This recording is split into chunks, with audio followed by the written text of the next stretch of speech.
喂，哥，你在哪里？赶紧过来，小雨脚受伤了。啊？那你们现在在什么地方啊？就在村口这里，赶紧过来。好的，那你现在在那里等着我，我现在马上过去。就有点小伤而已啊，不用麻烦哥过来了。什么小伤？你坐着别动，我哥马上到了。山高水远情不离，雨绵绵情意，多少故事在心里。五月烟雨蒙蒙徜徉中，百年巧合花尽情。怎么没事？你看都肿了。就扭到一点点，真的没事的。那还能走路吗？先送你回去。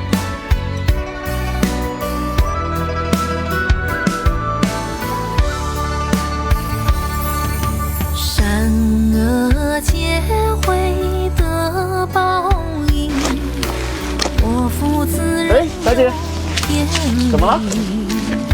什么情况？你别先扭脚啦。啊，那快点回家，快点。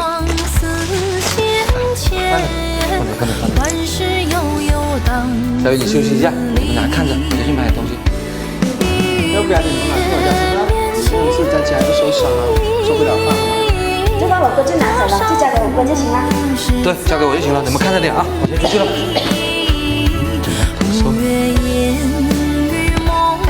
以前我受伤了，都没救我哥那么着急过。这你就不懂了吧？快点哦。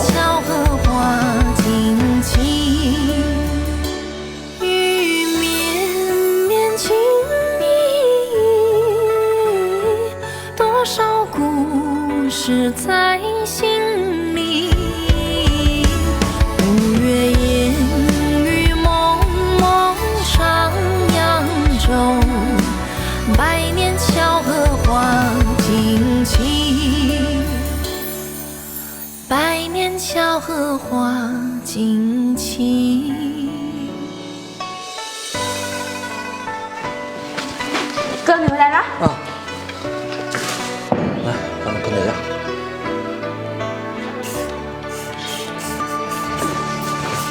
风吹云动，天不动，水推船移。那你先休息一下，我先去给你做饭。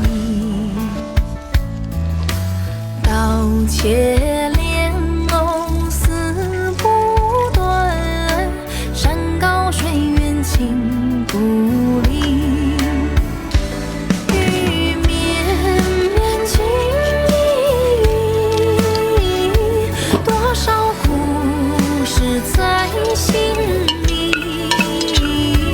五月烟雨蒙蒙徜徉中，百年巧合花尽情。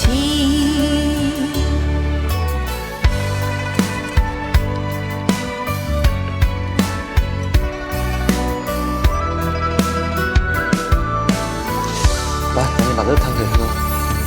善恶皆会得报应，我负自然有天理。啊？我们忘买我们的菜了。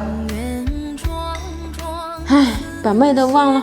走，大胖，我带你去收粉。